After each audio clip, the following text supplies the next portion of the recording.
Hey everybody. So yesterday's Ted Kaczynski video, it did a little bit better than my usual videos have of late, but at the same time, not eligible for monetization.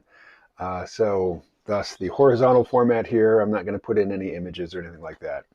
I've been responding to people's comments, in text. So I'm not going to repeat, those comments and my answers here, other than, just to bring up a few topics like app Jews, right? Comparisons of tech to evolution or to another step in evolution are quite frequent.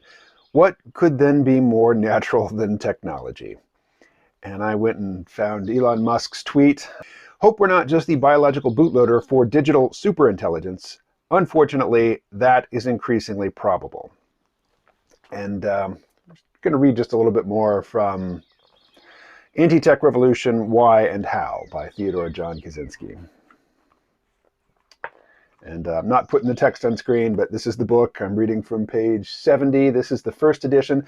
I'm told there's a second edition that was it came out in 2020. I don't know the differences. I would be interested. But in the first edition, Kaczynski writes, the techies, of course, assume that they themselves will be included in the elite minority that supposedly will be kept alive indefinitely. So I'm going to pause there and say, I think he's referencing Nick Land here. Nick Land, one of the leading figures in the so-called neo-reactionary movement and the leading figure, I think, in the right-wing version of accelerationism. He's of the belief that most human beings are irrelevant, but that a few, the technology leaders, the tech billionaires and whatnot, they will get uploaded. They will be included in the coming machine age, and they will be the aspect of biological humanity that is the continuity into the future. The techies, of course, assume that they themselves will be included in the elite minority that supposedly will be kept alive indefinitely. What they find convenient to overlook is that self-propagating systems, in the long run, will take care of human beings, even members of the elite, only to the extent that it is to these systems' advantage to take care of them. When they are no longer useful to the dominant self-propagating systems, humans, elite or not, will be eliminated. In order to survive, humans not only will have to be useful, they will have to be more useful in relation to the cost of maintaining them. In other words, they will have to provide a better cost versus benefit balance than any non-human substitutes. This is a tall order, for humans are far more costly to maintain than machines are. Yes and no. I don't have it at the ready, but there's a Kim Stanley Robinson quote. I suppose I will insert one slide talking about, and this is from a recent novel of his, and his novels have become annoying. I really love some Kim Stanley Robinson novels, but his recent ones, like I think this one is, 2123 or something like that. It's just the year that the novel takes place in, and it takes place all over the solar system. It's got to be further in the future than that, though, because there are some characters who are really old and who are born off planet. But anyway, in that novel, there's a passage which is just straight up the author expressing his opinions, and he's talking about robotics and humanity, and he's basically saying that for the foreseeable future, humans will be the general purpose robots. They will serve AI, and he doesn't say this in the quote, but human bodies are not going to get replaced with robotic bodies because human bodies are self-replicating. We don't ask a whole lot, pay us a pittance, make sure we get about 2,000 calories a day and some beer at the end of the day, and we will continue to show up to work, and we will make the next generation of workers. You don't have to create them. And, unlike chattel slaves, wage slaves, you don't have to feed them, you don't have to house them, you don't have to provide much, just, a few optionality tokens, aka money, and they'll just keep coming back, and they're incredibly versatile. So, maybe robotics are going to take this huge leap in the near future. It's possible, but it seems equally likely to me that human bodies will be the robotic workforce for the foreseeable future. Kaczynski continues, When they are no longer useful to the dominant self-propagating system, humans, elite or not, will be eliminated. Let's see. No, jumping forward. It will be answered that many self-propagating systems, governments, corporations, labor unions, etc., do take care of numerous individuals who are utterly useless to them.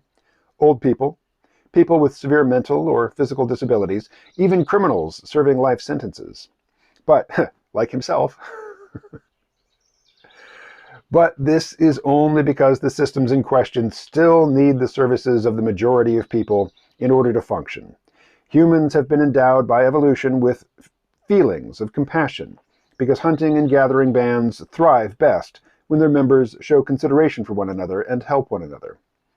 As long as self-propagating systems, and he always writes them as self-prop systems, but that sounds ugly to me, so I'm just, reading what self-prop stands for.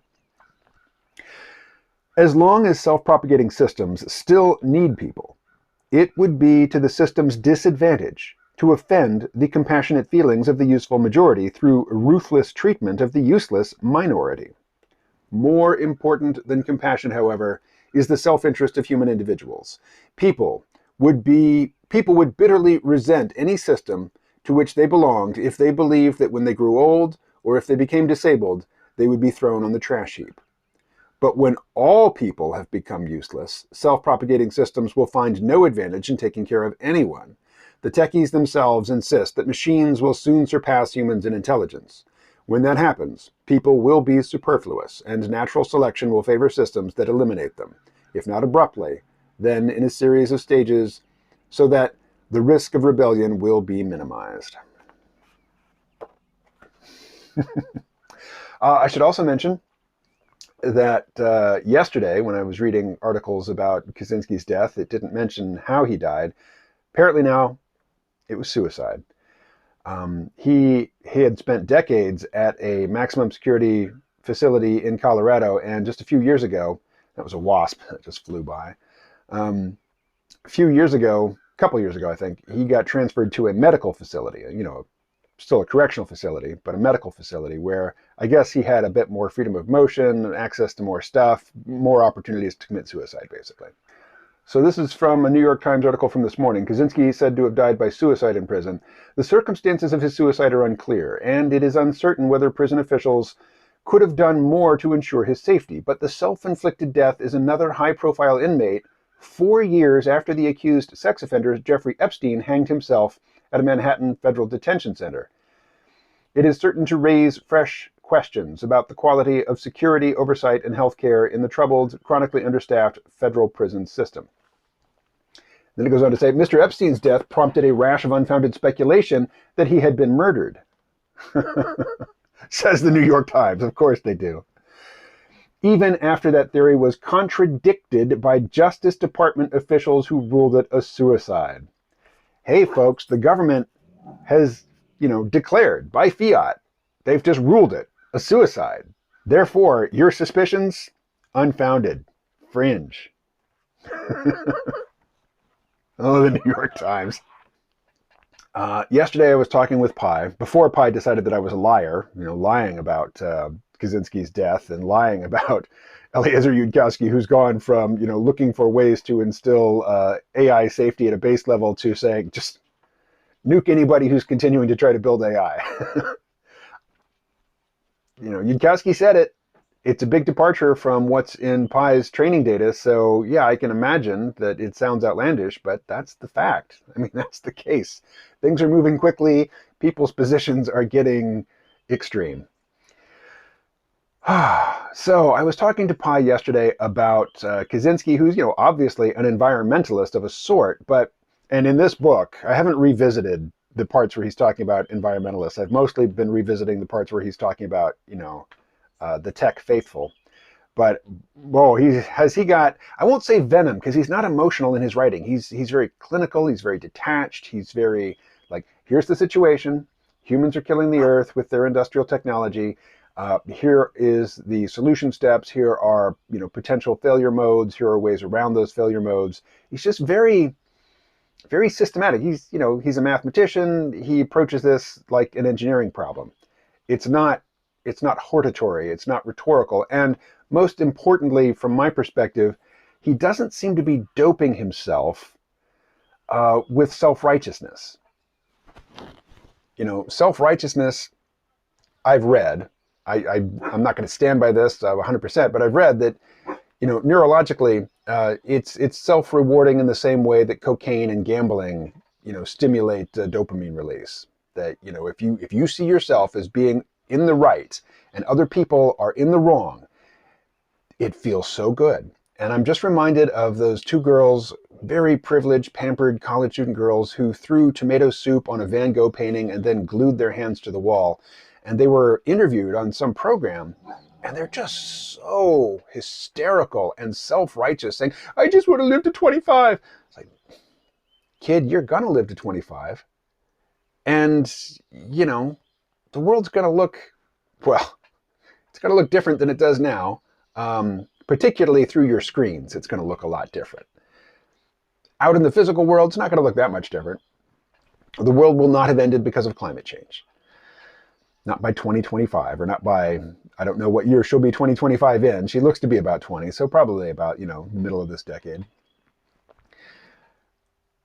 I can see, knowing, the dopamine reward circuit, how it is triggered by just protestations of self-righteousness. I can see that here's somebody who is getting high off her own declarations of her own moral superiority over the rest of the society, which is just blithely going along to the death of the planet.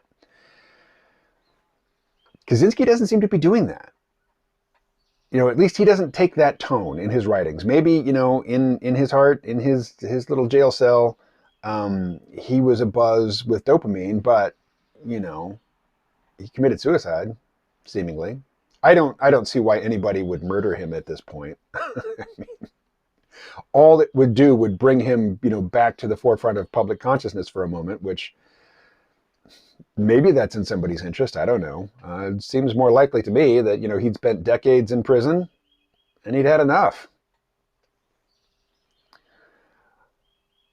Okay. I don't think I'm going to go on. That's enough. Hit me with your comments and your questions. I'll respond, in line there. Talk to you later.